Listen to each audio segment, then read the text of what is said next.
Right, all the way around. Okay, so let me just find the right keys to press, and over to you. Fabulous. So the good news is that they all look like the pictures that I've already seen that Chris sent through earlier in the week, which is really, really good. So the things that I've noted down, it's good. Some of them were loading a little bit slow. Zoom sometimes gives us a little bit of artifacts, so please be assured that I've looked at them on my computer just to have a little quality check before we started. But I'm judging it very much live. I haven't taken detailed notes or anything. There's been no pixel peeping at all. It's all in the spirit of judging them on the night. So we start with No Room for Me. And yeah, it's quite an unusual thing, a phone box full of flowers exploding out. So I can see why the author has chosen to take a picture of this and why they thought it would interest us as a little story. For me, it's feeling like we're a bit of an observer, aren't we? She's looking across out to the left-hand side of the picture. Possibly it's somebody else. She's having a photo taken of it, and we're a bit of a sort of observer of this scene. So I think we would have had a bit more of a powerful connection to her if she'd have been looking towards us, if we'd have had that bit of eye contact. I know it's can be quite daunting when people are out on the street and you see something and you think, oh, I really want to take a picture of them, but I'm a bit scared to approach them. So sometimes just a little bit of a wave to get their attention and a smile with the camera, sometimes that makes all of the difference in telling the story and having that connection to the subject that's in your photo. It looks a little bit saturated. The colours in those flowers there are very, very overdone, a little bit bright in places, so just watch the exposure, dial it down just a little bit if things are looking a bit too hot. Always worth, on things like this, you could probably get away with taking a couple of different shots at different exposures if you're not sure, and just see which one you like. Or if you've got, if you've taken this in RAW, you can usually take your images into Lightroom or Photoshop and just knock the exposure down a little bit on those highlights, just to bring back a little bit of detail, particularly on the face of this girl. I can see that the bright sunlight is losing all of the detail on her forehead, and we just want to gain that back. So yeah, it's a nice little observant of something a bit strange and a bit unusual, but as a competition image, I think it's not quite as strong as some of the others. So we're going to start tonight. I'm going to score fairly broadly. So this one is going to be a 14.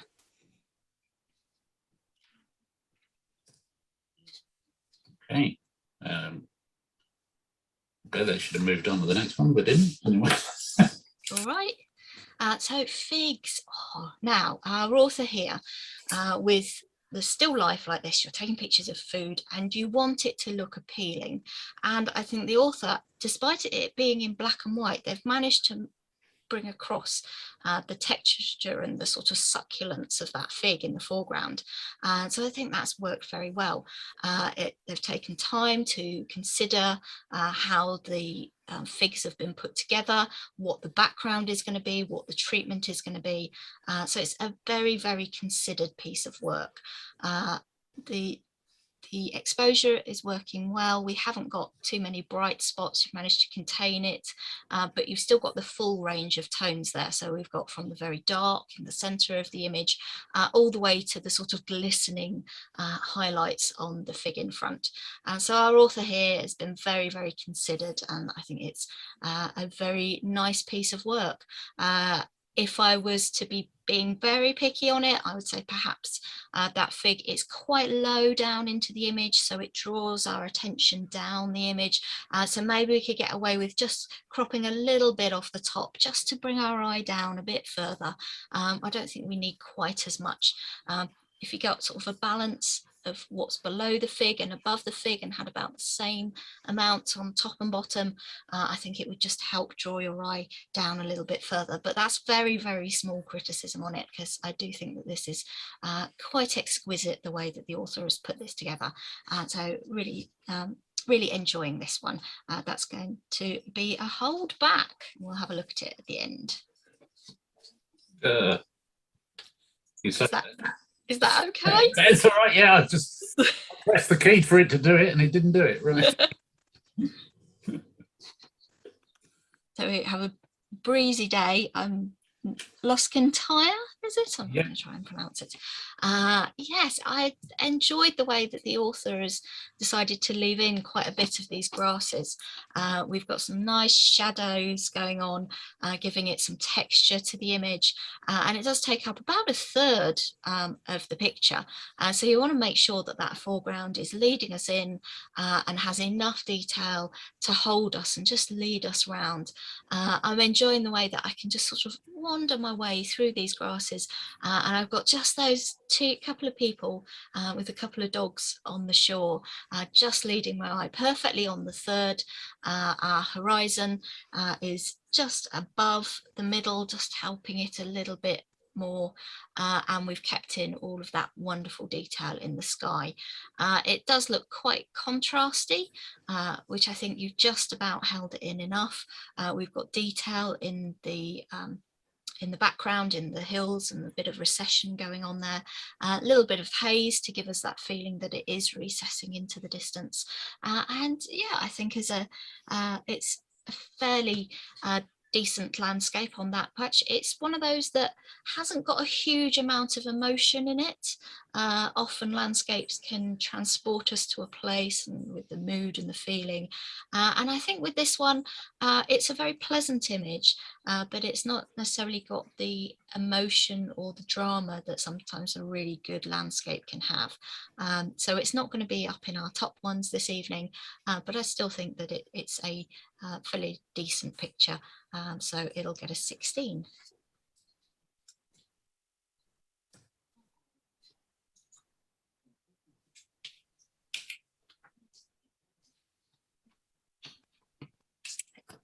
Good Stretch Freddy, I think was the title on this one. Sometimes the titles aren't loading for me as they come through, so I'm glad I've got them written down. You get them? Good. So Freddy the Fox here, the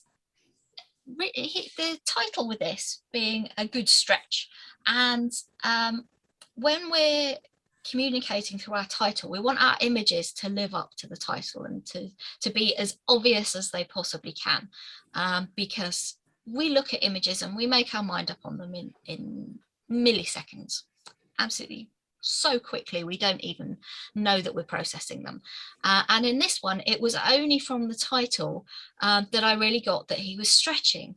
And I think for me, it's because we're not seeing that full stretch, that full arc of his body. We're cut off about halfway along, so it's not giving us enough of the fox's body to really do that. It was the stretch that the photographer was trying to communicate with us.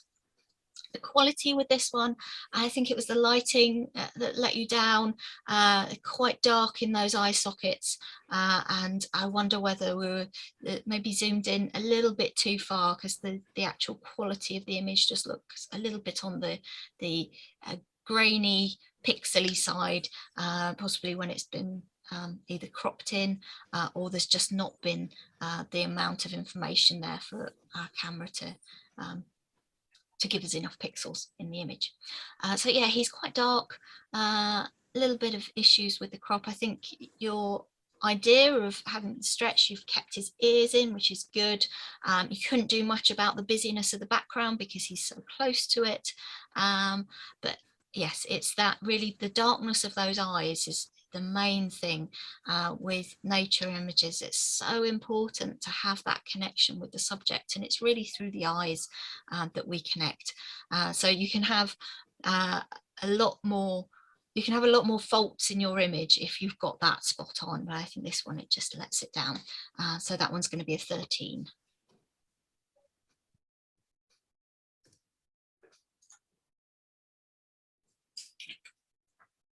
Yeah, I love the idea with this one that the shepherd was looking after the lamb. The lighting works lovely. That's just rim lighting lighting up the hair works well. The positioning of the sun is really working for you, and you've been able to get enough light into his face as well. Whether you adjusted it so that it was lightening the face where you needed it because of the contrast of the sun, or whether you just had enough light there, it works well. There's been a bit of careful cropping going on because of the structure in the background. The textures are coming through.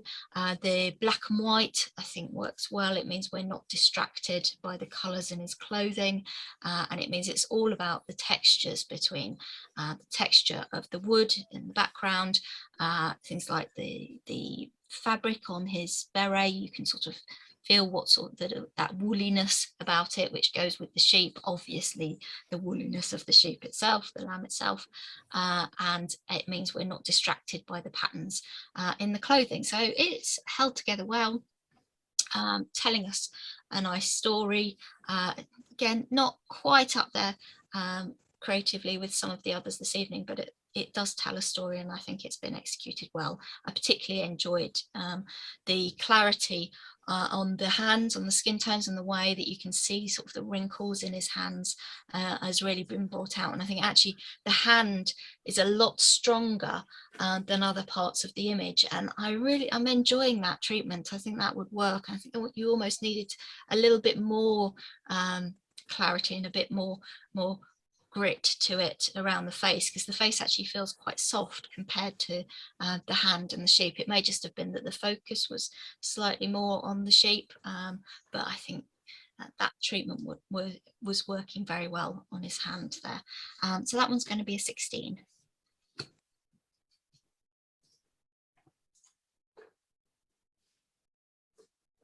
It's one that I was impressed with the bravery of the dynamic range here. You've got very, very bright at the end of that tunnel, haven't you, to get the silhouette of this guy. I can't even tell if he's walking away from us or towards us, and actually that could change whether the image is a bit menacing when you're in this dark tunnel with someone just coming towards you out of the light and you can't quite see them, adding an extra little dynamic to it.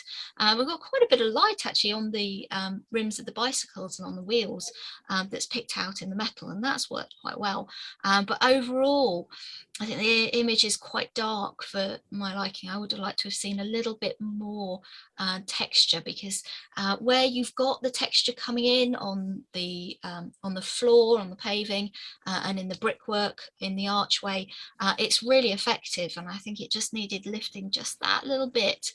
We're going a little bit too dark, particularly the vignette seems quite strong around the edges. I think just lift it a little bit and darken down that brightness at the end of the tunnel.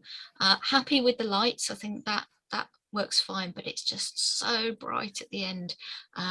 You either lighten it so you can see a little bit of detail, or you completely white it out so it does become a very graphical image. So I think it was sort of it was a brave image to do, and it needed that bravery in the treatment as well. So this one's going to be a 15.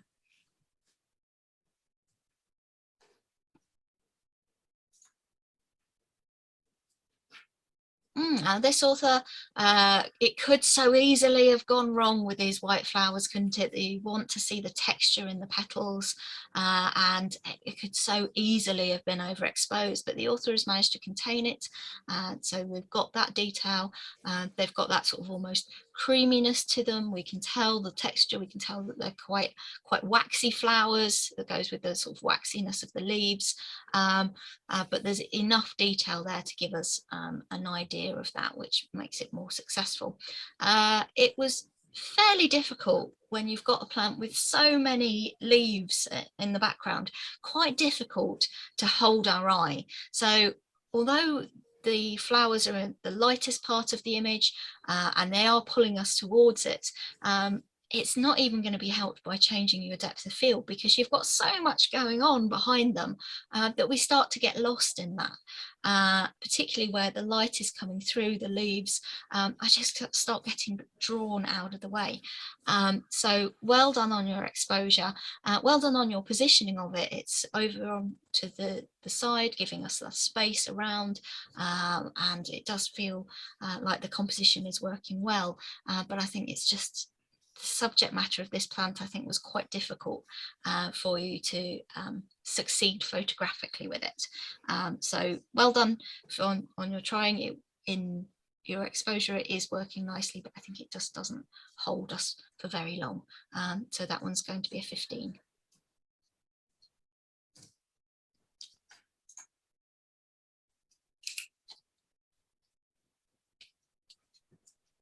Yeah, now with this one, the author's chosen to put it into black and white, and I'm wondering with this one why it was put into black and white, because although it's about the textures, because the textures are quite similar. We've got a lot of grasses going on, taking up a large proportion of the image.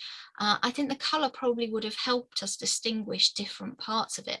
As it stands, the reflective properties of those colours in the both the sky, the water and the foliage in the foreground have all in the conversion turned to that same sort of grey tone, and that makes it quite difficult for our eye to follow what's round and move through the image.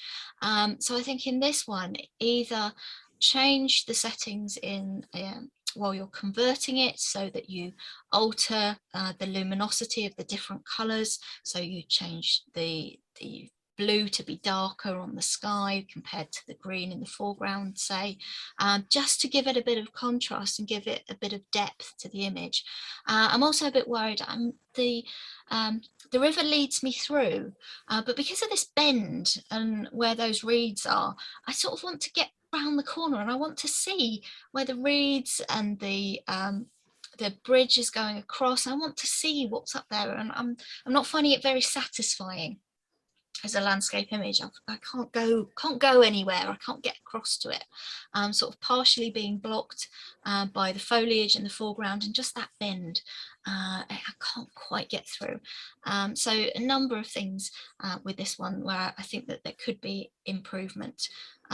So go back if it's one of those places where you can go back and see if there's some different angles on it, because I think you can get a more successful image of this Upper Reaches River, just to help lead me around that bend and make it feel a little bit more satisfying. So this one's going to be a 14.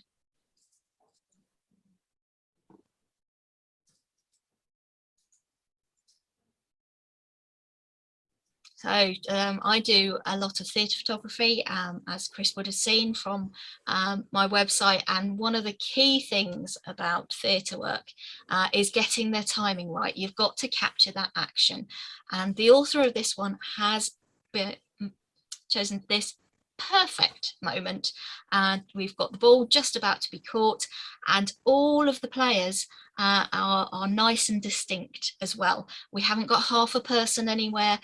We're nice and clean around the edges, and we're forming a really lovely triangle shape that, although there's 4 people, there are 5 elements really, because it's as much about the stump being there as well as his cricket bat. So it really helps sort of lead our eye around the image. And although this guy in the foreground is out of focus, I don't think it matters too much, because he's actually giving us a little bit of movement in there. It's showing that it's not posed. It's almost like that softness is giving us that little bit of movement to make it a bit more dynamic. I know that the shutter speed has been quite fast because we've been able to capture the ball just as it goes into his hands, but it adds a little bit of movement to it. It doesn't look like they're posed and they're just frozen and static. So I think the author has done very well here. Also done well with your exposure. Whites on a sunny day, oh, that could have very easily have tipped over into overexposed, but we've kept the detail there. And so, yeah, I'm going to hold that one back. Oh, okay. So we can get the hang of that again. Yeah.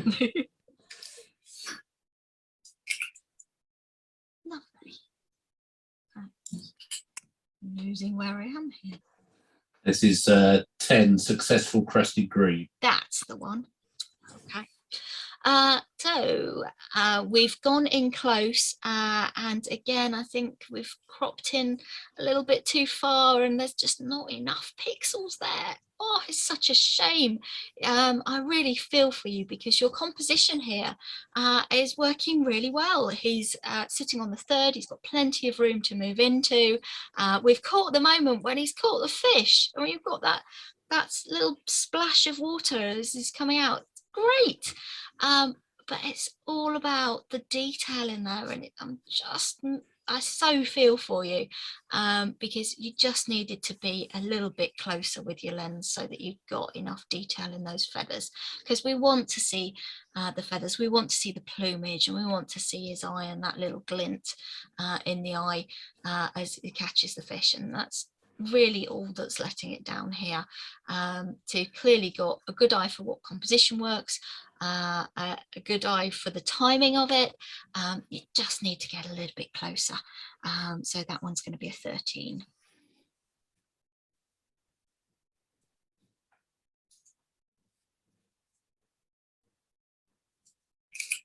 This was one, when I first saw it, you sort of take a minute to go, oh, what is that? I know I'm looking at some creepy crawlies, but which bit is which and what?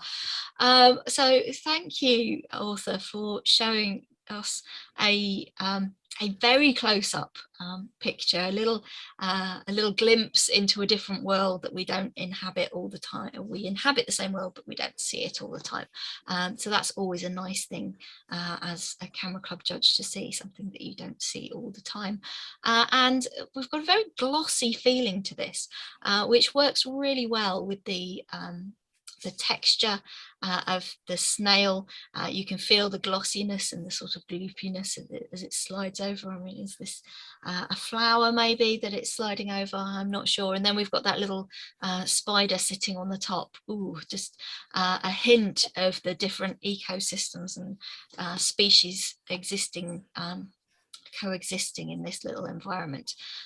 Thank you for putting the background nice and out of focus for us. With macro ones, often you've got a very shallow depth of field, so that has worked very well, but crucially the author has kept the focus, so we're just about there, aren't we, on his little tentacle, his eye. I think the foreground one's just starting to fall out of focus, and the back one is going, but I think it's acceptable because of the amount of detail that we've got up in the top section of the photo. So yes, working very nicely. The foreground, it is very bright, so it does start distracting me a little bit. It's very bright, and it takes up quite a large section of the image. So I think maybe with this pair, I know it's difficult to tell them go and sit on something else, but I think with this photographically, that foreground object, it's quite busy, it's fairly out of focus, and really I want to get past it because it's all about the snail and the spider. So this one is going to be a 15.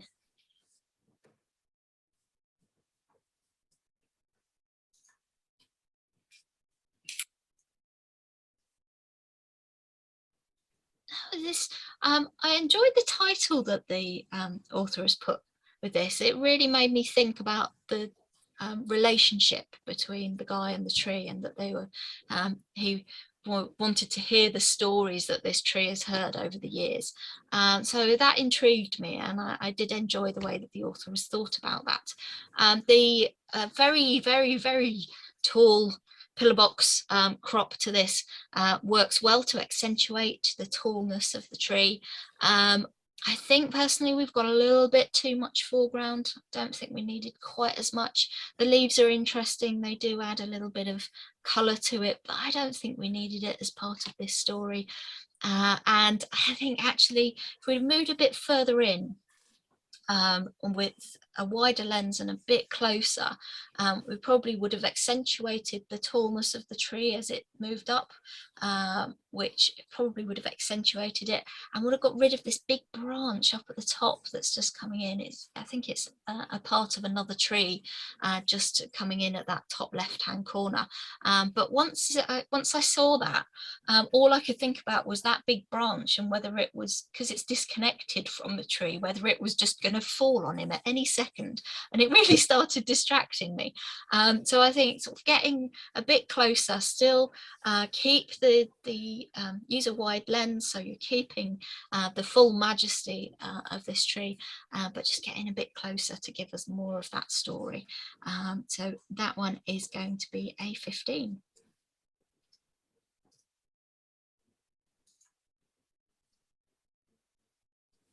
We've got a couple at the Hive, and it is a really intriguing structure. I went there about a couple of years ago, just before all of the COVID-ness happened. I went there, and yeah, it was very intriguing, and it's interesting to see the different approaches to it. And I think one of the things that I love about camera club photography is that you can get a group of 20 or 30 photographers all in a room or in one location, all probably with the same kit, the same lenses, and they will all see something a little bit different. And so this one, I enjoyed the crop that's been applied to this. It does mean that our circle is very, very central, and we've got a little bit of symmetry in there between the two sides, but it's not quite. So for me, it feels a little bit awkward. There's so much of this structure that it can be really tricky knowing what to include and what not to include. The person who looks to be sitting or lying on the, it's like an observation platform, isn't it, above, that's quite an intriguing shape. It's quite different. Most people you get that are there are just standing there, maybe looking up towards the sky, so this adds quite an intriguing element, but because she's sort of upside down, I find myself sort of starting to tilt round as to what angle I actually want to see her on. I'm enjoying the definition in her hands against the glass. I think that works quite well, and it does give you a point of focus. Yeah, I think it's just not quite doing it for me. It's not quite going to get up into the top ones, but I have found it an interesting take on this, so thank you. That one's going to be a 16.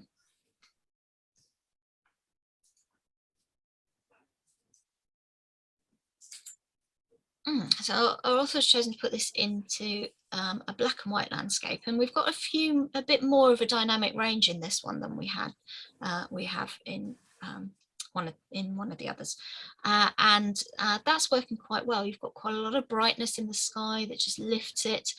The brightness is echoed in the path to help lead us through the picture.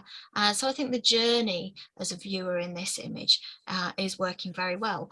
I wonder whether black and white was right for it. I get the feeling with this one that I'm missing out on really nice colours in the sky. Maybe it wasn't, but the treatment of it is making me think that actually the colours of the sky and the differences between the wood and the stone in the building may have helped lead my eye through it a little bit more. So again, it's not quite there, but I am really enjoying your composition. I think that has worked really nicely. You've led me in from the corner. It gives it a bit more, makes it more dynamic because you're leading in. You've got that strong horizontal that then takes us back through and out to the rest of the estuary or the river beyond, and the posts and the buoys on the side, that also helps balance the building on the other side. So it's got a lot for it, but it's not quite going to get held back tonight, so that one's going to be a 17.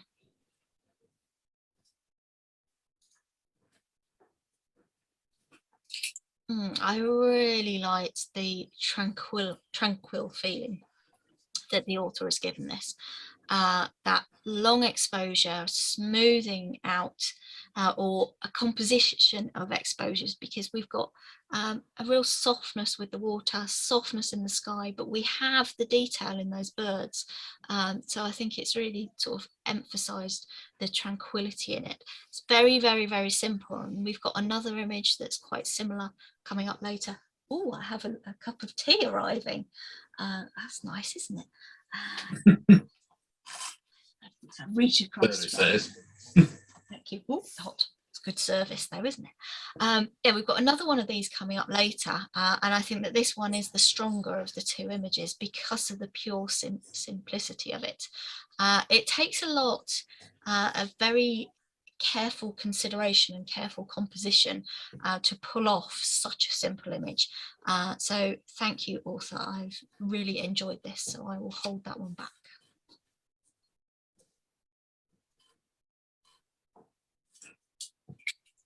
And we've gone from one with lots of softness in the foreground to one with lots and lots of detail, and the contrast of this, it hits you in the face, this image. It really does. It makes you stop and go, you're going to look at me, and I want you to be led up this path straight to that lighthouse, because I want you to take notice of it.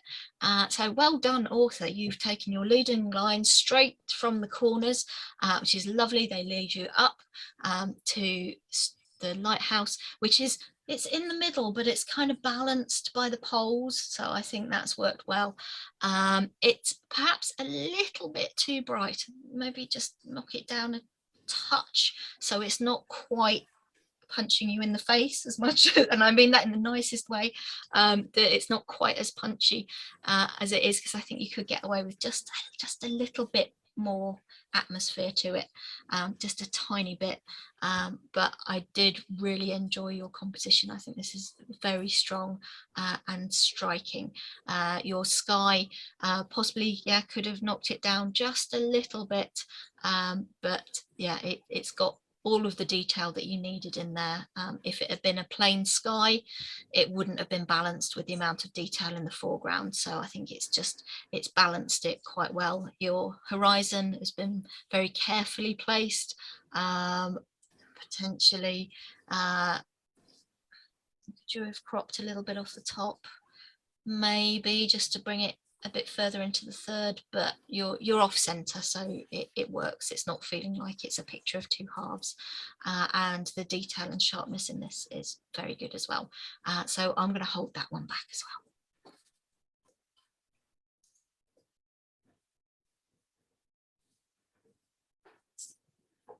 So again, the control of shutter speed to give us that little bit of movement in the water, and to add a little bit of depth to the rest of the image. I think that's worked well. Our author has completely filled the frame with detail of this mill. We've got the lusciousness of the moss-covered rocks in the foreground, then this swoop of river as it goes by, and we've got all the textures in the brick, and the is it steel that the mill's made, the wheels made of, steel or wood? Anyway, we've got all of the lovely textures going on in that, so that's working very nicely. The sky wasn't doing too well for you. I think it's quite bright behind, so it does start leading me out of the picture behind. I really could do with it just darkening down a little to add a bit more atmosphere.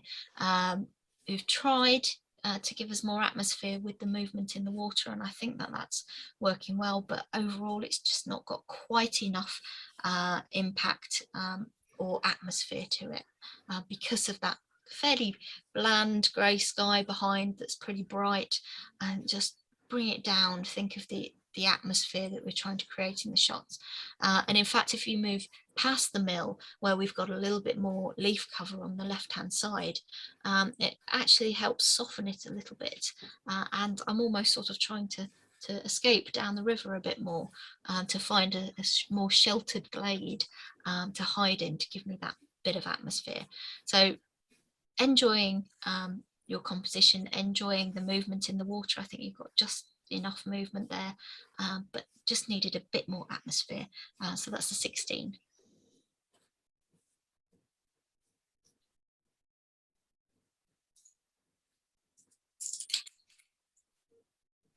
Yes, I think they are having more fun. I think definitely, and it is quite nice to see to see someone observing the photographers, and does have that added element of the humour as the photographers are both crouched down. It's very contrasty. This, I think it possibly could have been softened a little bit less contrast, and that red coat, although it does draw our eye, it is very, very red. So I think just tone it down a little bit would have helped. For me, although it tells a story, they're so far apart, aren't they? So you've got the story, but it does feel like they're in two separate bits of the picture. And I keep going, I want to look at the dogs. Oh, but the photographer's over there in that red jacket, and oh, look at their pose, and then back to the dogs and back again. And I find I'm just sort of moving between the two different sections. So they probably didn't carry on taking the photos for that long, but if you'd been able to sort of get up a bit closer to them, maybe move sort of a bit far behind them, so that your lens is then compressing the distance between the photographers and the dogs, I think that probably would have strengthened the relationship of the two of them together. But as it stands here, this one is going to be a 15.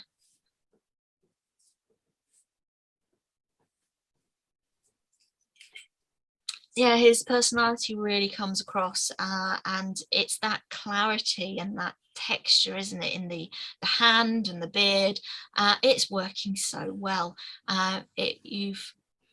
Your exposure means that you're containing the brightness in the beard and in the bottom half of the face, with the darkness of the cap. We're just about keeping the details in the hat, maybe losing it slightly on the left hand side, but I don't really mind. Really appreciate the setting that this guy is in. So often we get these style of portraits that they've clearly been cut out and put on a very nice sort of smooth or textured background, because wherever it was that we were photographing them really didn't go with the character that we were trying to portray. But this one does. The rope work works very well. The detail of the drawers in the background, because it's in shadow, we've got a little bit of detail there, but not too much. It's not the focal depth has worked very well, and I think the author has probably brightened up under the hat just so that we didn't have as much shadow in his eyes, just so that we can see all the detail there. The rendering on the clothes is working well as well. Perhaps a tiny little bit bright, maybe sort of on his nose. Maybe we could have brought it down just a tiny bit in the highlights, but other than that, I think that is working very well, so I'm going to hold that one back.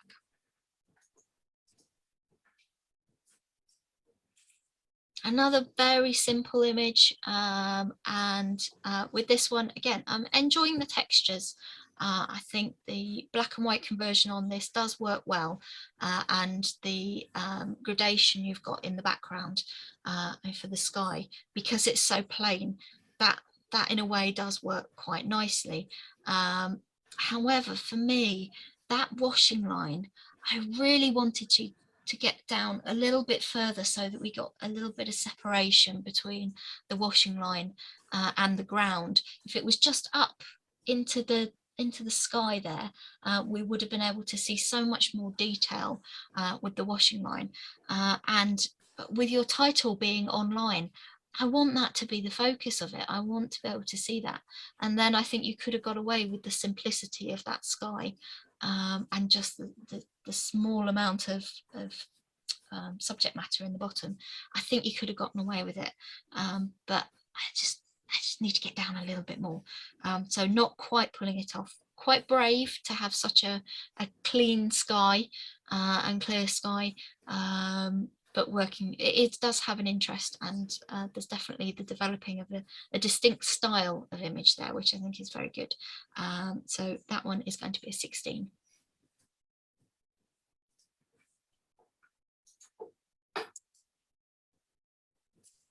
Now, the title with this didn't necessarily meet up with the actual image for me. because the title of the Joker, I mean, he's doing a bit of a pose, but because he's in such silhouette, I can't really tell much about what he's doing. He's got his arm flung about. I can't really see that much of him. Again, we've got a really wide dynamic range here. It's so difficult for your camera to capture the darkness in those shadows and the brightness of the sky behind. If you're working in RAW, you can probably lift the shadows just that little bit, but there's only so much that it's going to do. So you were quite brave with both the subject matter and the composition, actually, because he's very, very small in the frame. It does, again, it has the makings of a distinct style. It looks different. There's intention there with the composition, but it's just giving the viewer enough information to work out what's going on. With this one, we could have been possibly even more clean with our lines coming in from the corner, that top left. If that had gone right into the corner, that would have been a really distinct triangles on our crop. You would have had distinct triangle on both sides, which would have worked quite well to lead us down to that figure. And I think, or I hope, that that was one of the things that attracted you to this. But the depth of those shadows, I can't see much detail in there at all. I think there's even a second figure there that I'm not seeing. I can just sort of catch a bit of his arm on the side, and I want it to be that really clean composition. And I like the fact that you've left so much sky in, but there's just too much dynamic range for me at the moment. So that one's going to be a 14.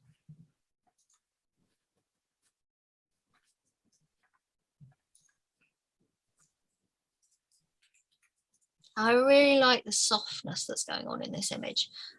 It feels very painterly in its approach to it. I'm enjoying that sort of hint of other poppies being in the background and just getting a little bit of texture on the petals of the poppy and just on the little hairs on the stem of the poppy that's then gone to the seed head over on the other side. The trouble with it is that it feels like it's two separate images, and I really want to see one or the other. I want to enjoy this poppy on the left hand side, all that texture and softness, and just having sort of a glimpse of it. So you're not giving us the whole of the poppy, you're just you're intriguing me with just that little bit, that little hint of it. And the way the background is very harmonious with it, it's just that hint, it's lovely. And the same with the other side. It's lovely the way that the light is pricking out the hairs. Perhaps we needed to be a tiny bit sharper on the seed pod, but that in itself would make a very lovely image, that if you got down a bit lower, had a little impression of the other poppies in the background behind it. So the idea is there and the eye is there. I think it's just how the image, the whole of the image has been put together that lets it down. So that one, because I can see your intention, that one is going to be a 16.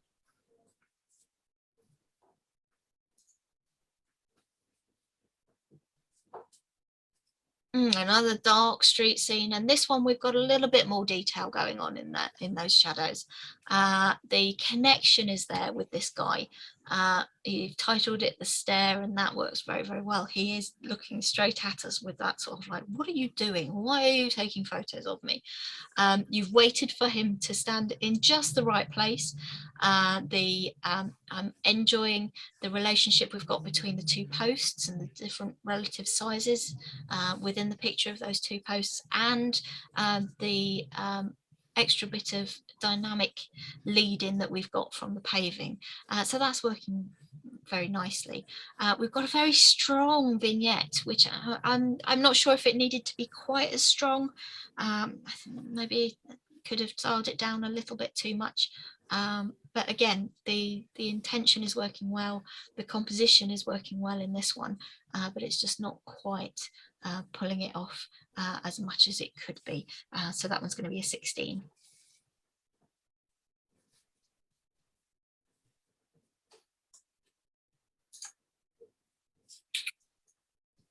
I enjoyed the treatment that's been put on this, whether it be a combination of the soft out of focus background and a texture that may have been added to it, but it works really, really well. Particularly the coloration that the author has got. It's very harmonious. We've got that yellow that just helps with the purple. It just complements it. The lighting is working well. I think the treatment and the lighting was perfect for you, and I think that the focus was spot on.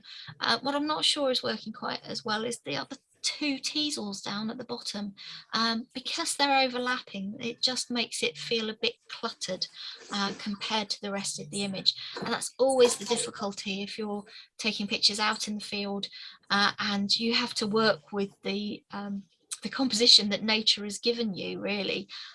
So I'm loving the two on the right would have worked, but then it's two, you ideally 3 or 5 as the author has tried, but I think because these two are overlapping, if there'd been a little bit of distinction between the two, you just wanted one to be a little bit taller, didn't you? Just sort of raise one up a little bit. So keep going with this sort of treatment. It does work nicely. I'm not sure in this one whether you needed such a big key line around it. Yeah, no, maybe you could have knocked that down a little bit. So again, the idea is there and the creative intent is there, which is working well. It's just not quite executed. So that one's going to be a 16.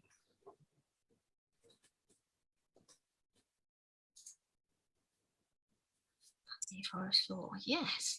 There's a certain bit of magic about this one. It's all about those sparkles. It really just lifts it, doesn't it? If they hadn't been there, if that little spider's web hadn't been between the two stalks and between the stalk and the branch, would it have been as successful? Oh, I don't think it was. I don't think it would have been. We've got a lovely bit of contrajewel lighting coming through, just lighting through the texture of the underside of these fungi, and a beautiful bouquet in the background as well. Just our apertures making it just glisten. It feels very magical. So yes, I think this one is working well for me. Did I need that leaf down at the bottom? No, I'm not sure. It kind of helps break up the wood, doesn't it? So okay, we'll get away with that. And yes, you could say a couple of the spots in the background could have been darkened down a little bit, those sort of two top sides, maybe just a little bit to bring us back in to the fungi in the middle. But it's got a bit of magic about it. So let's hold that one back.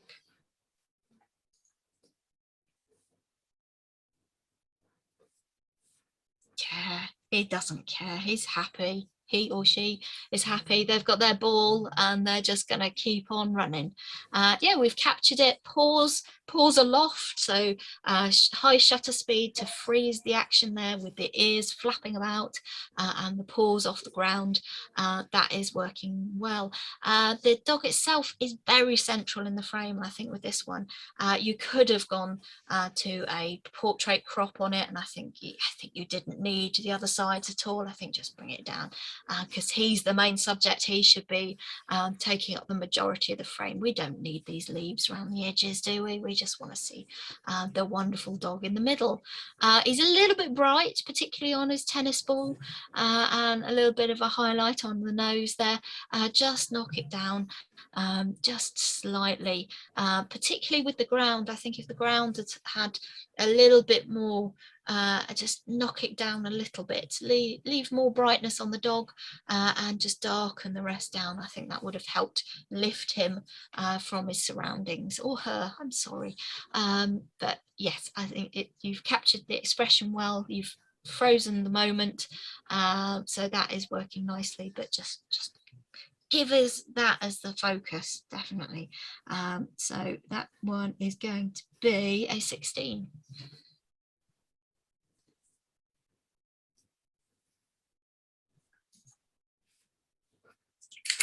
Gone in really, really close on this. completely filling the frame with this gladiolite, and I think you've really got away with it.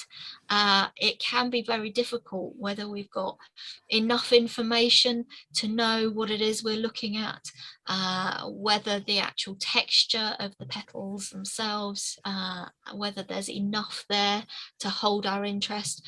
Does it lead us in? Is there enough of a composition with these kind of images to hold our attention and just keep our interest? And I think in this one, the author has been very successful. We've got a bit of a lead in with the darker patch coming in from the corner there in the top right, that is working nicely, and a little one coming in from the bottom right as well. And we've just decided to keep the edge of the petal on the left hand side because of that glorious little bit of texture coming in. And yeah, I can see why you left that in there. Definitely, it's not overly, it's maybe slightly overly bright, but not too much. We're not losing the detail, which is the important thing, but it does have a lot of impact and a lot of initial the initial impact of it that really stays with you.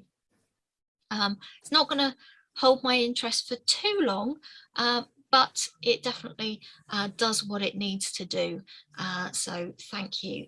That is going to be a 17.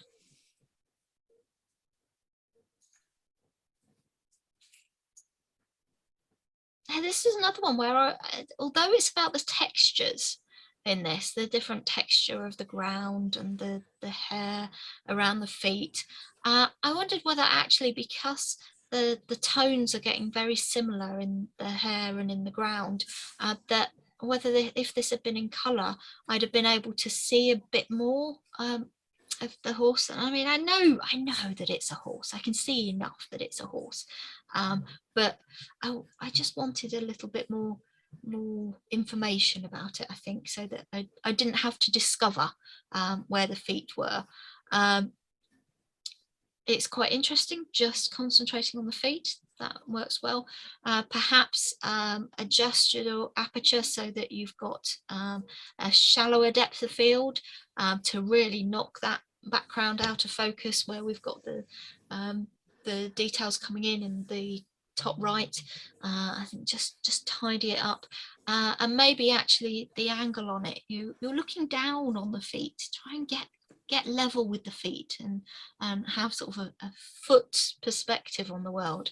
That I think adds an extra element to your images, particularly in when you're dealing with animals, being at their level and just concentrating on things that are in their little ecosystem, I think works quite well. So this one for me is going to be a 15.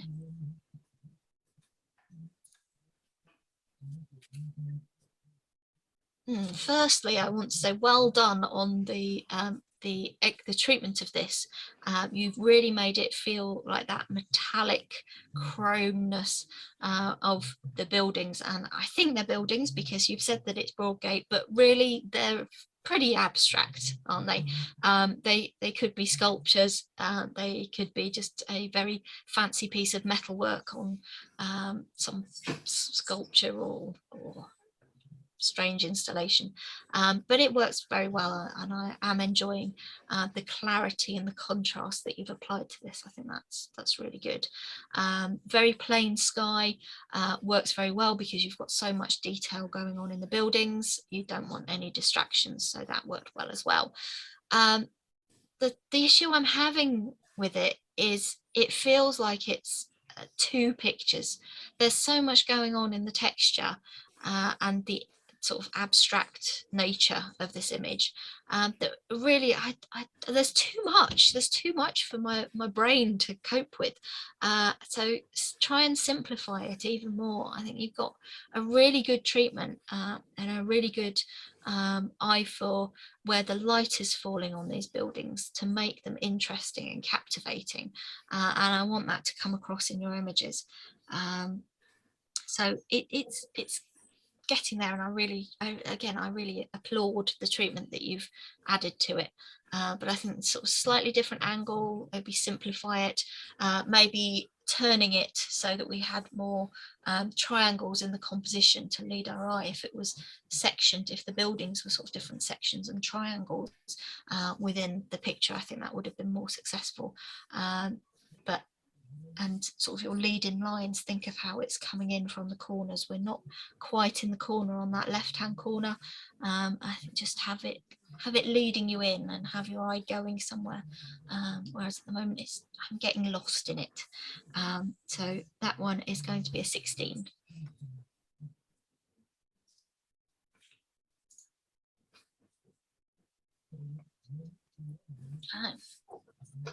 So very simple idea, this one. The tones are working and colours are working so well together. It's very harmonious. Those blues and the yellows, it really shows off the different colour of the light. And as photographers, we're used to lights being different colour, and we have that awareness of it. And I think this really, really shows that in a good way. I'm enjoying the detail in the filament of this light bulb. It works very nicely, and I'm enjoying the out of focus lights in the background on the other side, but again I'm feeling like it's sort of two halves and two pictures, and although they go together well and they do complement each other, it still feels like I'm bouncing from one half of the picture to the other, particularly as we've got this black line down the middle. It does feel like my eye is moving from one side to the other. So I'm really enjoying the concept that the author has put in and the idea, and the colours working nicely, but it's just not quite doing it. So that one's going to be a 17.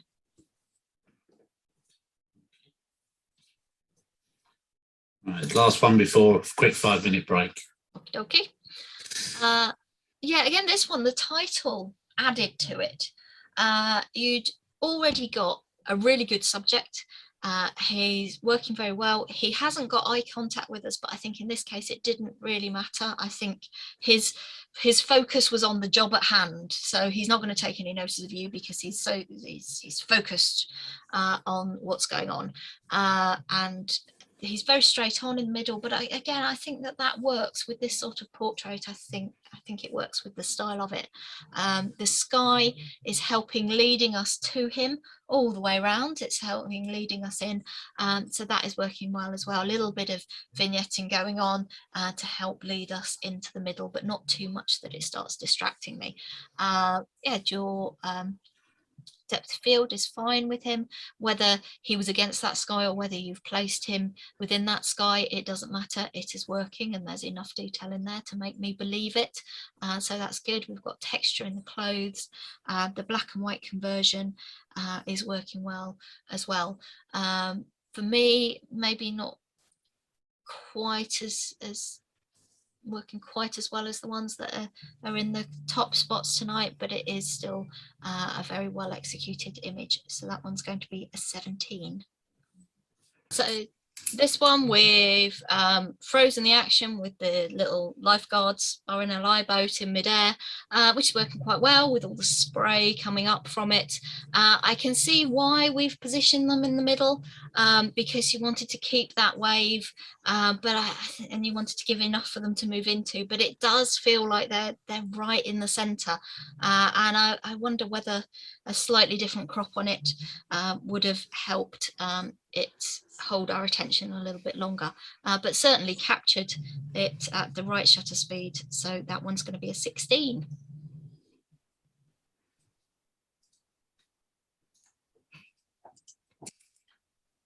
I wondered how the title, I think you were probably a bit stumped as to what to call this one, and so you've gone with the lipstick being the most important thing to draw our eye to from the title, and it does work very well. Her skin, the texture is working nicely. We can just see enough texture in there. Catchlight in the eye working perfectly, gives us a hint as to the lighting that's been used here, so fairly straight on with the lighting, giving us just that little hint of shadow under the nose, not too much, and very flattering as far as her skin tones. The setup of this works really nicely. We've got plenty of interest in that headdress and the hair, lots of detail and texture going on in there. Did we need quite as much of the corner with the chair that she's sitting on behind? Maybe, actually, because I think if you took a bit off, you might be starting to encroach on that headdress, or perhaps we could have gone in just a tiny little bit closer. We didn't need quite as much room at the top as we've got. She does feel like she's sort of slightly down in the frame to where I would have liked her eyes to have sat. I think if her eyes had been a bit more on the third, a bit higher up in the frame, I think that would have worked a bit more. You could go in, I think you can get away with going in a little bit further, but even so, she's very nicely rendered, so she's going to be held back.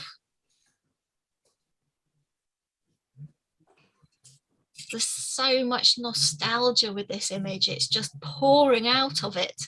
It's the treatment that's been applied, the way that the author has chosen. We're just seeing the back of one of the children's heads, which actually makes it feel very anonymous. In it, we're seeing a little bit of the boy's head side on, but it's all about the nostalgia for messing about on the river. Those craft behind them, it could be any time, couldn't it? It's got a real timeless quality, even though we know these are like inflatables. They're probably some brightly coloured, but the treatment that's been done to it works very well, and I'm enjoying the composition here as well. We've got down fairly low, we're almost sort of level with the kids in the foreground, but there's plenty of separation and plenty of room around them. Maybe if you're being picky, the float on the boat behind is just encroaching a little bit onto the head of the child there, but I'm not going to be that picky about it. I'm going to hold it back.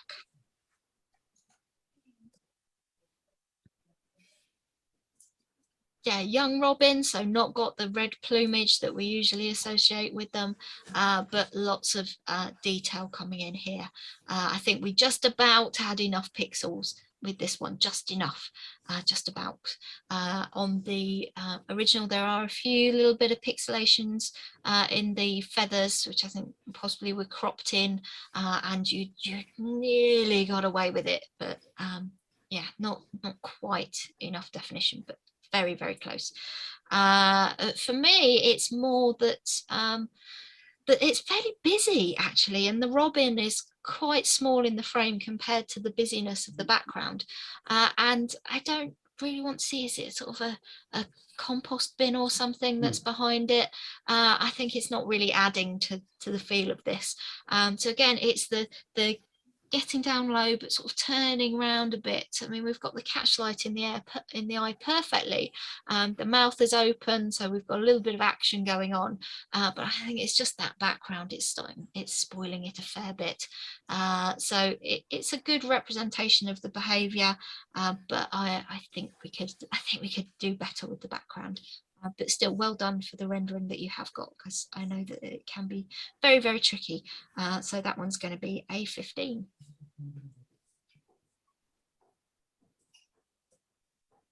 Yeah. Well, that's my keys. My 5 key doesn't work. Right, try that. You've probably dropped coffee on it, Chris. Yeah, probably.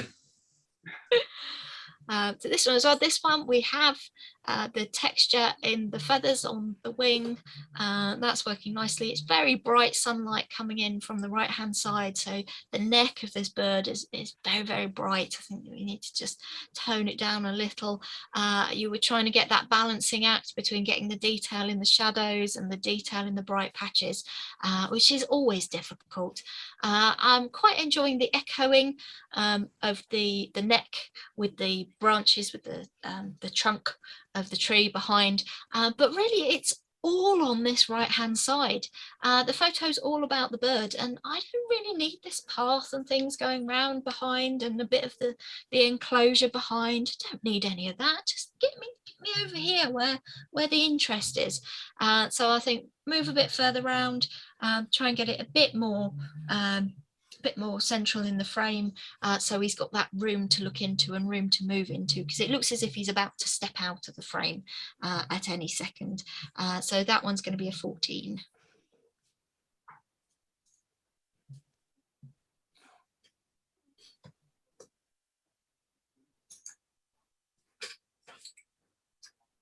I love the softness and the feeling with this one. You've got enough of a sort of impression of those daisies. The main focus is the grass, and we've got the detail in the grass, but the fact that we can see enough of the daisies, we know what they are, we know, we can tell enough about them, and the blue of that sky behind, it really just gives me an idea of the day, and an idea of sort of exploring this sort of field of daisies. So it's all about the feeling and the atmosphere of this one. Perhaps we could have done with a little bit more in focus, maybe one daisy a bit more in focus, but the feeling in it is what's making it.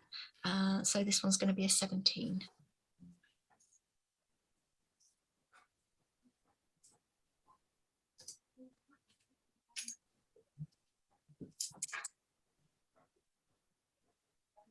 And this is one where I think the black and white treatment has been successful. I think you didn't need much more information than you've got in this.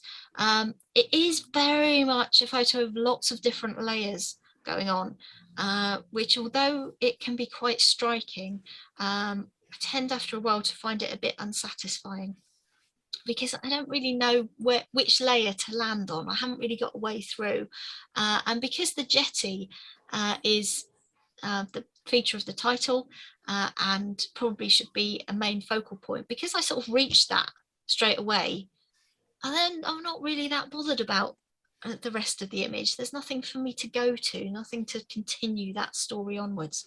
So yeah, I think not quite as successful for this one. So that one's going to be a 15.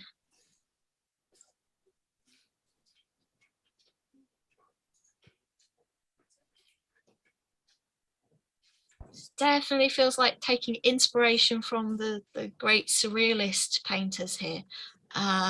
It's that painterly treatment in the grass, the lead in line with the procession of the figure, and that's echoed, that same arch is echoed in the bird around the top. I really enjoy the treatment that the author has given us here. They've thought about it, they've made it their own, and something that could be a very standard picture of a field has actually been given a lot of interest and that dreamlike surrealist state. So let's hold that one back.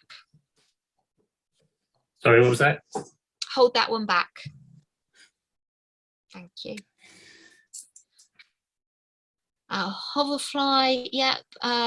The depth of field on this one, we've tried to give it as much depth of field as we can to keep the detail in the wings and the detail in the legs, and it's been fairly successful. We can see those hairs sticking up on the back of the little hoverfly there. So I think you had enough detail and enough pixels there to get away with it. The issue with this one, I think, is more the amount of detail that there is in the background. The particular plant that the hoverfly was on made it quite difficult for you, because you've got this sort of bright patches in the background and a fair amount of detail on the purple as well. And this one, I think you could have got away with being a little bit lower, just to tidy it up that little bit in your composition.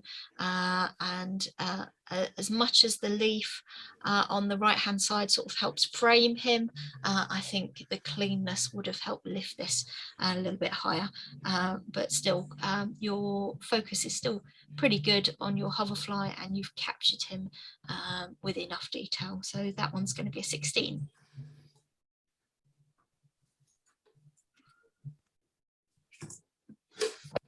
Now this, we had another waterfall river earlier that the author had slowed the shutter speed down that little bit more, which gave it that little hint of atmosphere. This one, I think the shutter speed's just been that bit too fast. We've got quite a lot of detail coming in. It's not pin sharp, but it's not smooth either. It's in that kind of funny mid ground.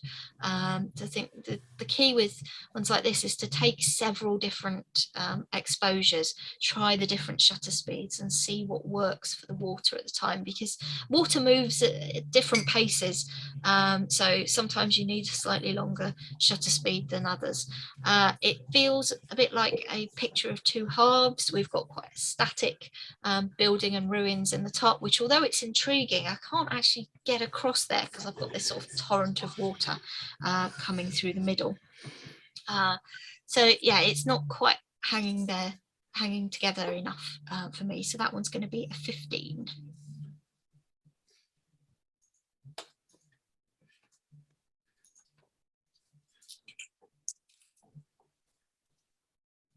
I've enjoyed the way that the author has turned something that's very ordinary. It's a bicycle against a railing, but the author's turned it into something quite extraordinary, between the shadows of the bike and the railings in the foreground, and the amount of different lines and detail in the background. I think the composition has worked well. The trouble with the amount of detail is that it does take me a little minute just to try and distinguish the bike from the rest of the photo. And I think I wanted a little bit of distinction between the two. I don't think it was about it being in black and white compared to in colour. So I think you would have probably had trouble with it either way. And the black and white does work very well with the structure of the image and with the composition of the image. But yeah, I find I'm not enjoying this one as much as I wanted to enjoy it. So it's going to be a 16.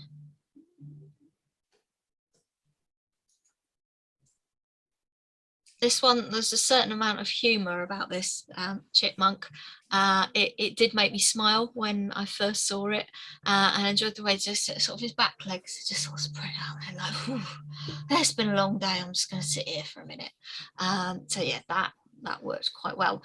He's actually looking sort of out of the frame, and it's very much a one-sided picture, and sometimes that can work if you break the rules and have it all on one side. But I think in this there's just too much of the bench or whatever it is that he's sitting on, and I just want to focus on him.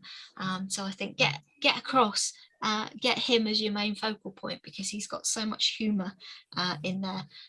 It really would have worked. It's again tiny little bit bright, just knock it down a little bit to give you a bit more texture in the fur, but enjoying the shallow depth of field.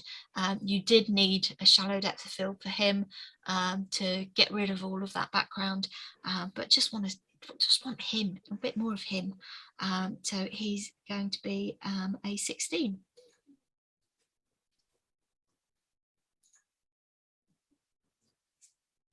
Now I can't help compare this one to the image earlier, and the image earlier was so simple in its approach, that this one feels really quite busy by comparison. And I know it's a very soft image and there's not a huge amount in it. It's a few rocks, a couple of birds and a little bit of cloud, but I'm not getting, although there's lots of atmosphere with it, I think I can't help but compare it, and the previous image had so much simplicity in it. The colours in this are working nicely, that just sort of soft tones, a little bit of pinks, a little bit of blues. I think you could have maybe used that a little bit more, just lifted the colour a tidgy bit more.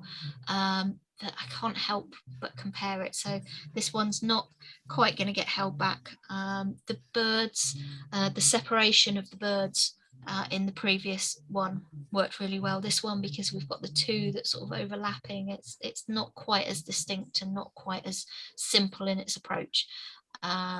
Do I need the rock down the bottom, maybe just leading us in from the corner. Yeah, I think this one's just not quite as successful, so it's going to be a 17.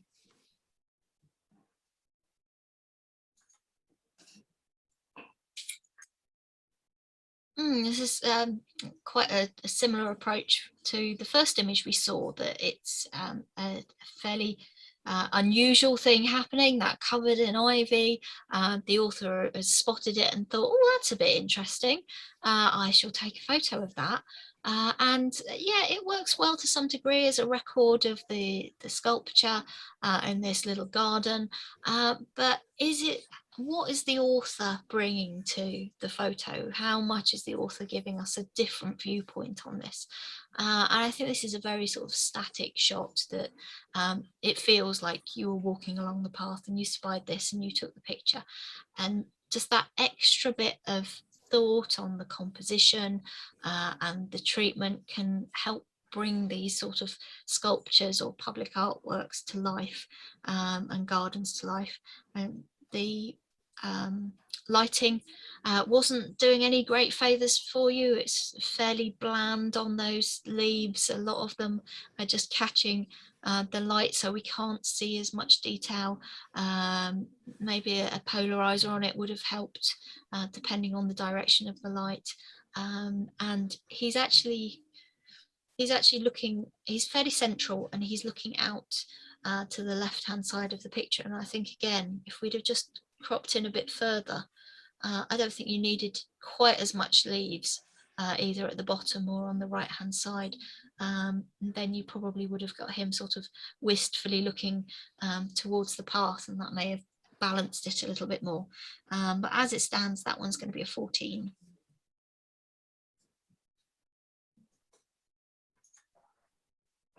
And we're back in Lascantire again, I think.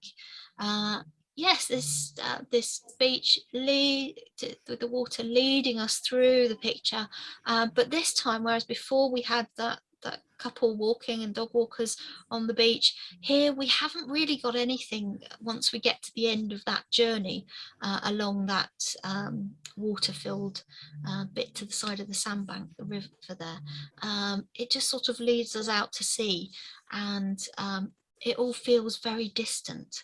So I think this one, we've got that quite sort of warm, contrasty treatment again. Maybe needed toning down just a little bit to give us a bit more of the delicacy to it. Yes, it's warm light coming in, but maybe just knock it down a little bit. You can do a lot with landscapes with doing graduated filters just to alter the white balance, either on the land or on the sky, just to accentuate different parts of the image and different parts of the story. So do watch out for that. And this one, I do get the feeling that the horizon line, I get the feeling I'm just tilting slightly down to the left. Maybe it's because there's not much to break up that horizon line that it draws my attention to it. So do just watch out for your horizons. Lightroom has got a great rule of function where you just literally draw a line along the horizon and it straightens it for you. It's fabulous. So yeah, this one not quite so successful. This one's going to be a 14.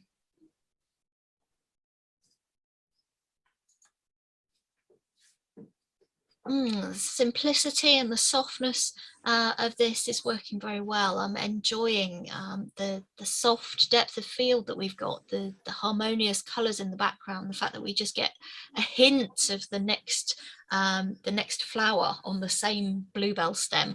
We're just getting that hint of it behind, but it's just not quite sharp enough. I need a little bit of sharpness just somewhere, just to lift it, and just to give us that tiny bit of detail. It's so very nearly there. It just needs lifting that little bit, just on the edge of those petals at the front. That would have done, that would have been enough for me.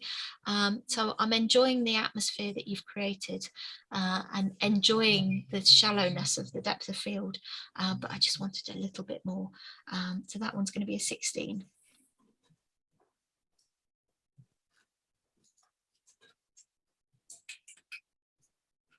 Yeah, two satellite dishes in completely different formats, aren't they? Completely different positions, and yeah, it's an intriguing bit. They're quite eye-catching shapes. There's distinct circles. We can see a bit of the texture and the patterning, the aging on the dish there.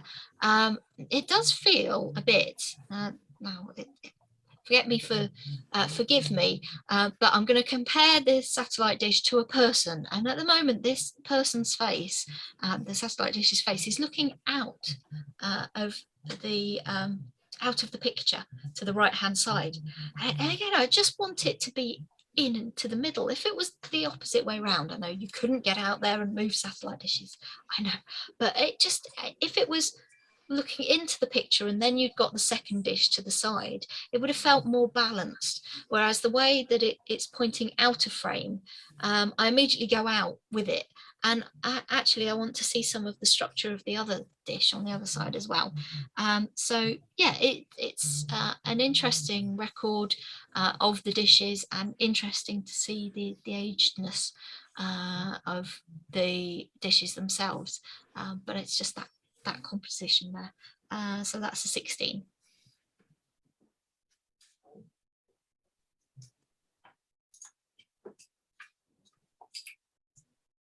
Another very simple approach.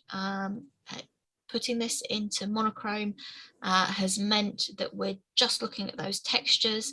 We're looking at the recession of the landscape behind and the texture of the foreground, and that's hanging together very well. The author has chosen the right 3 stones to work for this. That tight letterbox crop also works very well. It's completely in proportion with the stones there. Does it hold my attention enough for long enough? Probably not. It has a certain amount of initial impact, but I'm not going to hold it back. But I do think that it's a successful rendering of these stones. So that's going to be a 17.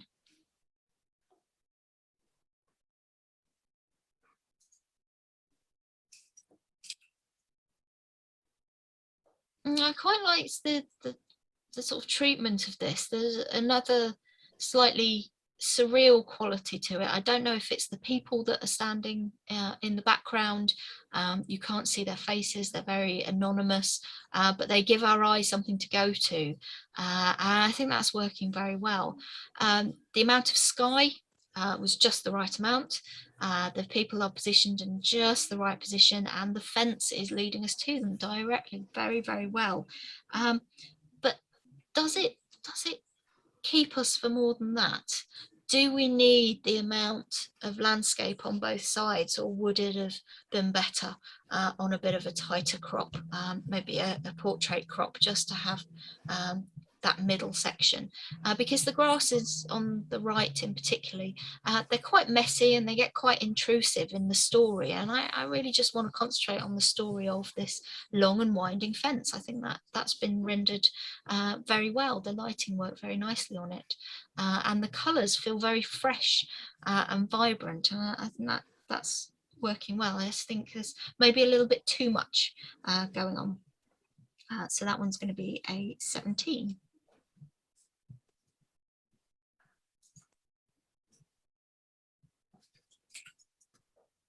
Very close on this small white butterfly, with the lights showing all of that detail in the wing, that luminescence to their wings that is really working for you. It's very simple. The background has been handled very, very simply as well. We've just about got enough definition on the hairs, although it maybe. No, I think we're just about. Both the antennae just falling out of focus there. So maybe a little bit more in your depth of field, just to have those antennae in focus as well, would have helped. It is very bright, this one, particularly that leaf. I find myself, as much as I'm enjoying seeing the light coming through it and seeing that vein structure in the leaf, I want to be concentrating more on the butterfly than on the leaf. So I think that just needed to be darkened down just a bit, just so that it didn't draw my eye quite so much, because it's very bright, and it's very bright in its greenness as well. It's a very yellowy green.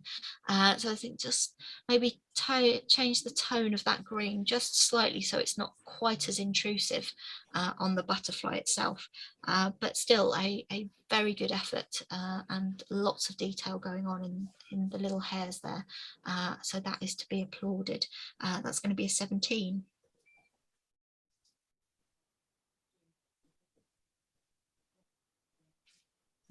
Okay, it's my teeth. I can't actually quite see the teeth in there. It's more the tongue that's going on, but yeah, it definitely looks like it's going to come and try and sort of plant a big sloppy kiss on you, and see if you have any carrots about your person. So yeah, I can see the humor in this. The crop has worked quite well. The issue that the real issue that we're having is the amount of breakup and the pixelation that's going on in the background. It's not Zoom that's done it, it is in the picture itself, and it is very distracting. I haven't got the detail there in the hair of the horse. The background, I would expect it to be nice and out of focus and nice and smooth, but as you can see, we're getting those, they're like compression errors. Maybe it's been compressed and saved at too small a file size, and so the computer has gone, oh, that's all, that patch, all of that's the same green. I don't need to worry about that. And it can often happen when if we're saving images, editing them and then saving them, and if the little compression ratio is too low, you can start getting some banding, and this is quite a severe case of banding. But I appreciate your humor. It's just the quality of the image that's letting it down. So that one's going to be a 13.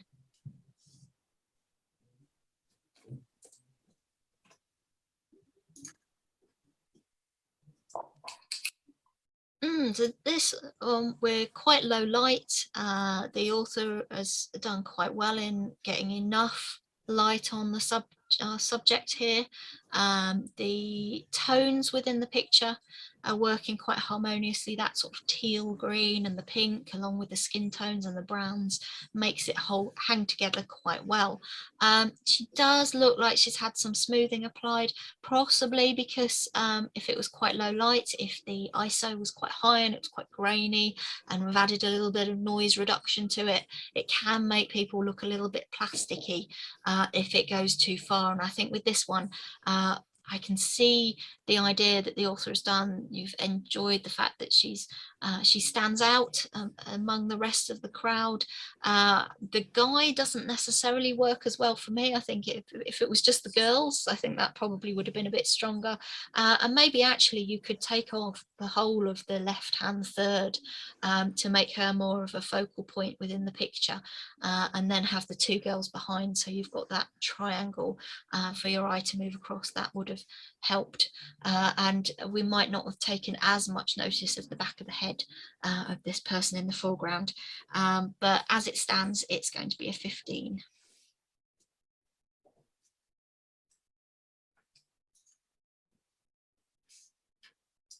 I liked the spooky feel of this. There was something sort of quite creepy about the big moon or the big sun behind the silhouette of this tree, and I think it had a sort of fairy tale gothicness about it, which worked well for me. I wasn't sure if we needed quite as much to the left and the right. I think you could have cropped in. I think if you took about the right hand side this time, if you took off about a third of it and then came in to just past that first tall grass on the left hand side in portrait format, I think that would have helped echo the shape of the tree in your crop. And do think about that, because it does help balance the image when you're echoing that, and it can help accentuate in this case, the sort of slimness and creepiness of that tree, which works very well. But it's about the atmosphere that really lifts this one. So that one's going to be a 17.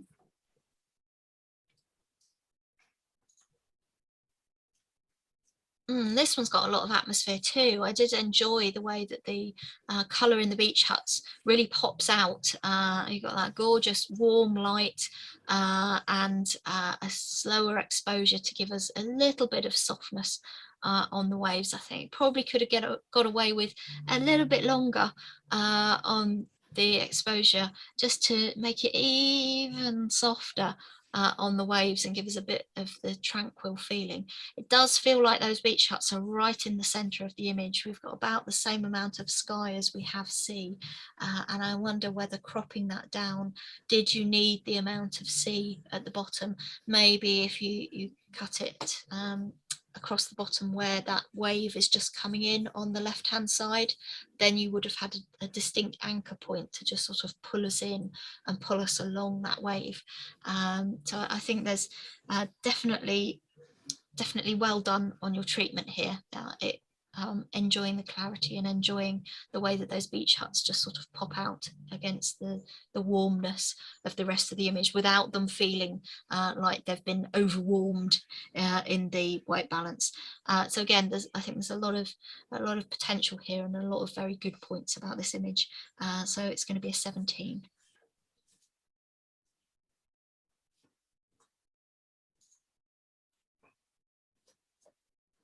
Again, it's about the feel of it, isn't it? It's that old sort of old barn that's a little bit worse for wear, and the cobwebs hanging, and the colours of the light through that window, the greens and the blues and the yellows that you've got coming in really add to that aged feel of it. And I think that's the best bit about this image. It really does feel old and creepy and well, not creepy, but a nice kind of abandoned. So I do feel like I'd like to spend more time with this image. The bit that isn't working for me quite as well is the orange string coming down from the door handle. Once I see it, it just draws me over there, and I don't want to be over there. I want to be concentrating on this lovely light. So I think if you just sort of desaturated the rest of the image a little bit, or taking it sort of to the browns with the wood, or sort of a darker red rather than the orange, I think it would work well. Sort of the red of the string that's wrapped around the spade, I think that's about as bright as you could get away with in this picture, because you really want your brightness to come across in the window, and that luminosity of the window is really nice. So that one's going to be a 17.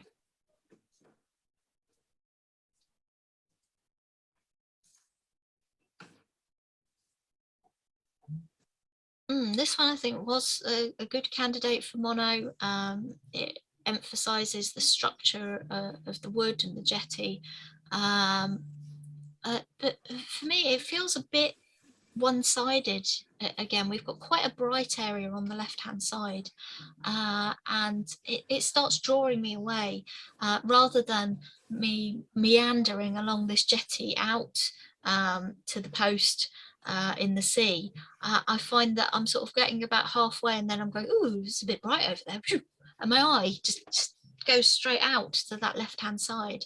So I think there's a lot that you could do with this jetty, just coming in and using the two diagonals as your anchor points in the corners to then lead you with that slight curve round, so that you end up with the post sort of on the third, to draw your eye around on the middle third. I think that would be better, whereas at the moment the post is sort of right in the middle, and so it feels like sort of a picture of two halves. So I think it's got potential, and maybe if you've got maybe a little bit more on the right hand side, just so that we can get that wall coming in from the corner, and then you've got the posts coming in from the other corner, I think that you might have something there to work with. But as it stands at the moment, that one's going to be a 15.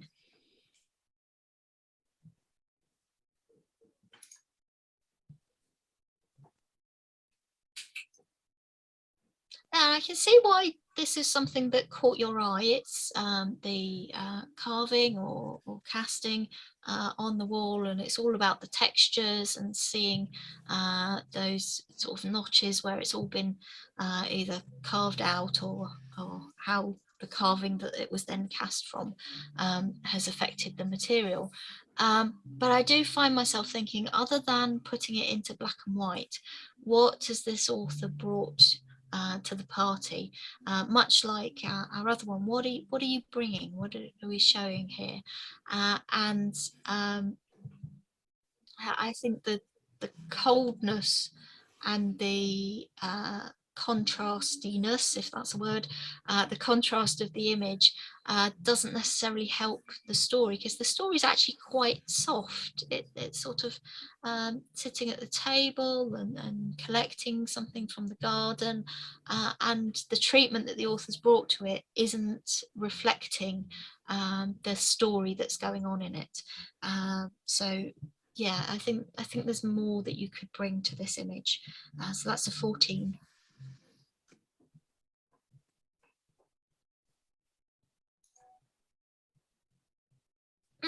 So it looks like a setup studio shot, working quite nicely.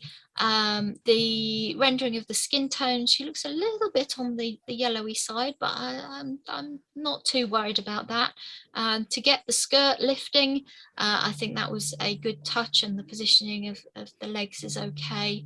Yeah, I think you've sort of just about got away with the posing there. The thing for me that I start to worry about is what's going on down at the bottom here. It looks like, I know it was the bit that she was standing on a grill, wasn't she? And it was the grill from the exhaust in New York that raised the skirt. So I think that gives you a reason why she's standing on what looks like a sort of mat or grill type thing. Okay, we'll go over with that. But over to the left hand side, we've got all this sort of lines, and there's something there but not quite, and I find myself just looking at that bit and looking at sort of the edge of the dress, and I don't want to look at that. I want to be looking at the girl. I want to be drawn up to her expression, and I think the combination of that and the positioning of her head, I think it needed a little bit of a slight turn on the head. The lighting, we've got quite pronounced shadows on the left of the image, so her right side of her face, and I think it just needed a little bit of refinement in that lighting. It's quite harsh between the treatment of the lighting and her positioning. It makes it feel quite harsh on her, so I think a bit of extra softness would have helped on that, and sorting out whatever it is down on the left hand side. So that one's going to be a 15.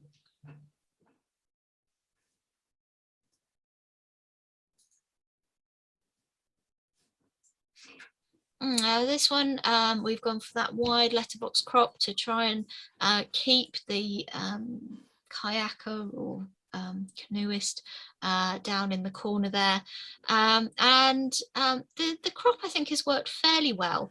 The trouble is that the nice lighting is just on the water and on the canoeist or the kayaker, and the vast majority of the image is taken up with the side of the building, and that's in shadow. That's not picked up by any of the lovely light, so I think it's a case of, you had the right idea with the crop, you've kept that human element, which I think helps, but it's probably just the time of day that you were there that just didn't really help lift this one as much as it could have done.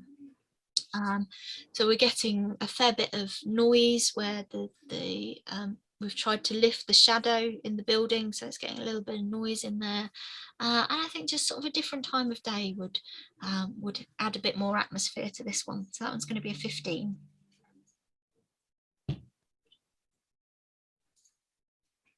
We saw the hive earlier, so we can't help but compare it to the one that we saw earlier on in the competition.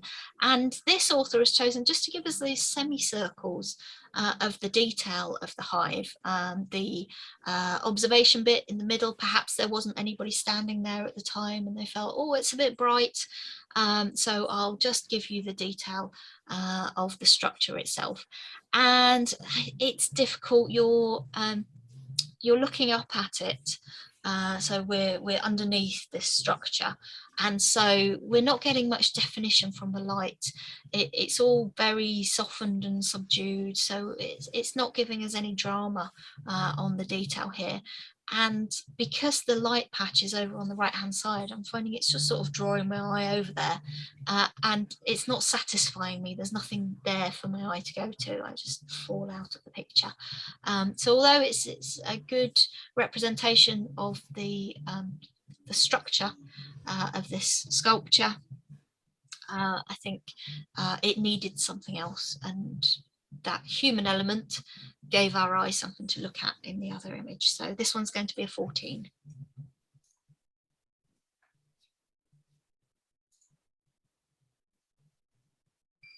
Okay, tree surgeon. So it looks like you're level with him. So I mean, that's quite an achievement. Either you were in a tree or you were just in a building that just have a walk or something that was at the same level as him. So yeah, that's quite an interesting perspective in itself. It does look like he's just dropping these branches down, and I'm enjoying the shutter speed that you've used just to give us that little bit of movement, not too much. So he's still all in focus.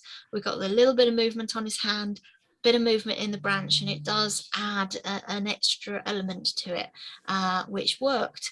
Probably a little bit bright overall, particularly sort of the background on the left hand side is fairly bright, but yeah, you've captured a moment, and I think that's been fairly successful. It's not going to hold my attention for too much longer, but it is a successful rendering of the movement of this tree falling, hopefully not on a person that's just down there. So that one's going to be a 16. Right. So we have 10 held back. Okay. Do you want a quick run through those? Can do, or have you got a light box? I'm happy. Oh, come on. Light box. Oh, all right now. I'll do a run through. The run through was quite optimistic to be honest. Yeah. Light box is so old fashioned. We've moved Digital on. Digital light box. Yeah, we're a thing of the past. Well, fair enough. So I hope as we run through these, I hope you can see why these were the ones that caught my eye and it just lifted up above the rest of the crowd. And it's been a really good representation of images, and I was really pleased with the amount of different subjects that you guys have covered. So yeah, it was a joy to go through your images. So I hope that if you didn't get into the held back section, you still enjoyed the evening and can see why these ones were the ones that just lifted up.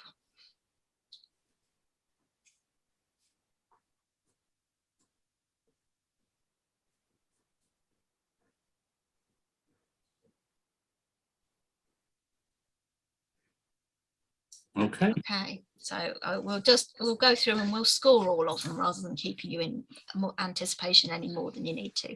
So our figs, that one's going to be a 19. Oh, hang on a sec. It's still on. Oh, is it still? Are we going round again? I don't know. Hang on a sec. Think. Oh, what's going on? Oh, hang on a sec. Where's my escape key? How do I get out of that? Oh, great. Oh, thank you. A serious error has occurred. Oh. Does that mean that's died on me completely? Oh. Oh. Do this to me. Don't do this. Does any of these buttons respond? Jeez, no, don't do this. Don't do this to me. Jeez, You can do it, Chris. I can't. It's all frozen on me. I can't get.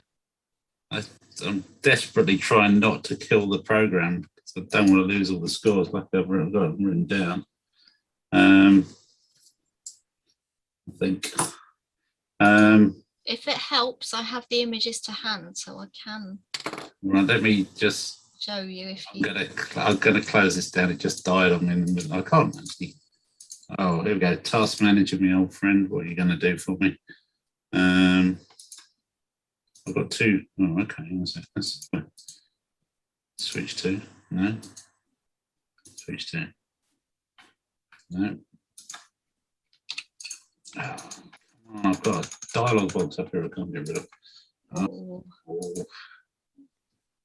While you're doing that, I'll put all of the ones I've held into one folder so that I could go through them if you need me to. Right. Oh, I loathe this. Right. We'll find the programming in film pre-prediction. Tell me that you saved where we got up to, please. Come on. Oh.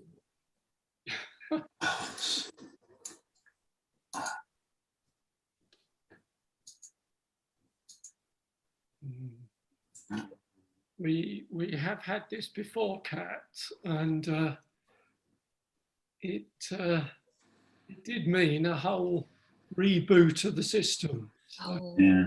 Now we're okay. So I'm just gonna so if I do that and project, right, before we 61 and 62, what were your scores for those? 61 was 14 Yeah, and 62 was 16. thank you. Right, okay, so we had held back, we had figs. Figs, yeah, figs is a 19. Then we had number 9. Yep, that's our cricket one, and that's going to be a 18. Then we had River Devon. That one's going to be a 20.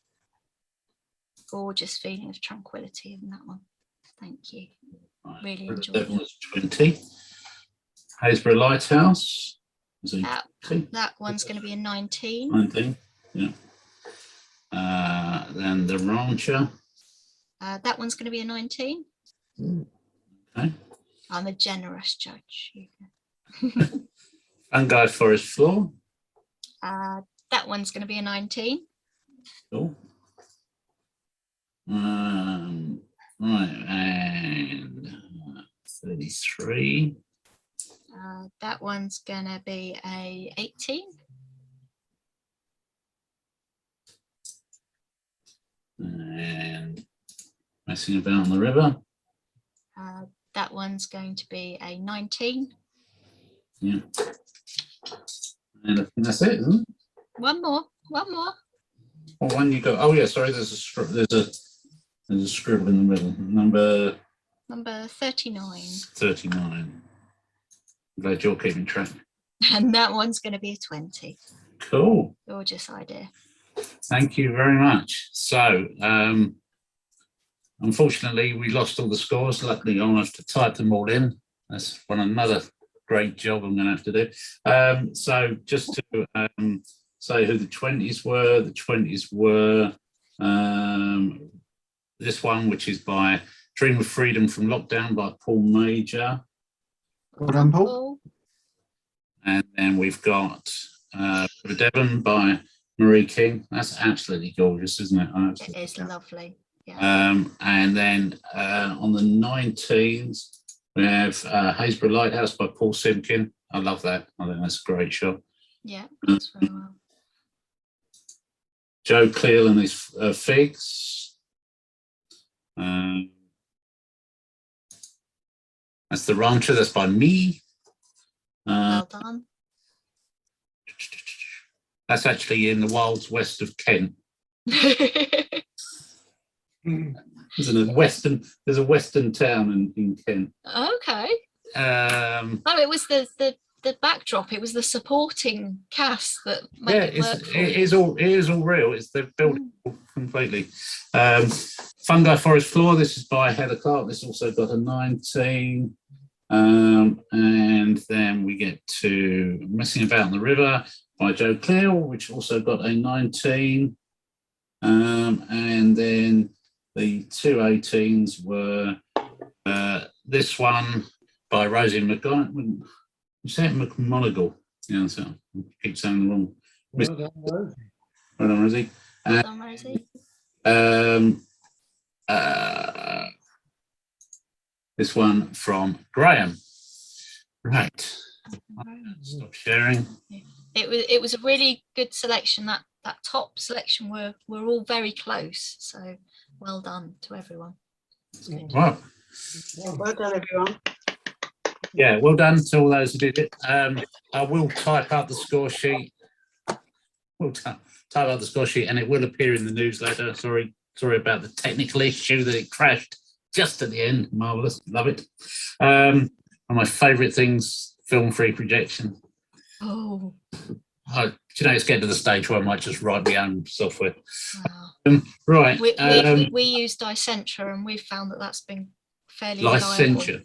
Yeah, it's been quite stable for us. So, Yeah. having done many years of being our projectionist, Yeah. a lot we're like, oh, like that, I mean, yeah. to be honest, it only strikes me as about a few thousand lines of code. It's literally getting to the stage where I'm coding. Anyway, Paul, could you do our vote of thanks to our lovely judge? Especially if you got 20. Did you mention the 20? Well, yes, yeah. I will just sort of explain that Chris doesn't normally do our techie stuff with the judging. It's one of our other members who's not here, so well done, Chris.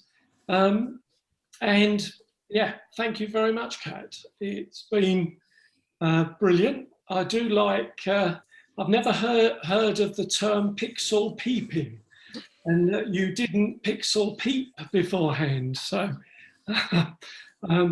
well done, thank you for that. And your euphemism for scoring, that you score broadly. Again, yeah, we appreciate that, because it sort of makes the distinction, and it does help us. Here at H2, we are aware that club photography is only one of so many genres, and you have salons and many other competitions with different rules and different judging, and so yes, you are open to that, and some of your comments showed that. But you also saw that, or judged our images that convey emotion and give the viewer an emotive reaction, which again, our club is trying to encourage and get our members that every image really should be looked at. What does this mean, and what does this show? Is this what I want my image to impress upon the viewer? And you as a judge have said that and enforced that. So well done to all the newer members. Well done. Some of you have scored very well tonight.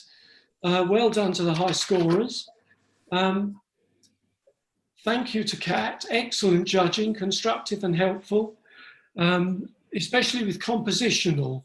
Your critique of that was very good, and it will aid our members, as I've said, just to check more than once when they look in their viewfinder before pushing the shutter. Well done again for Chris.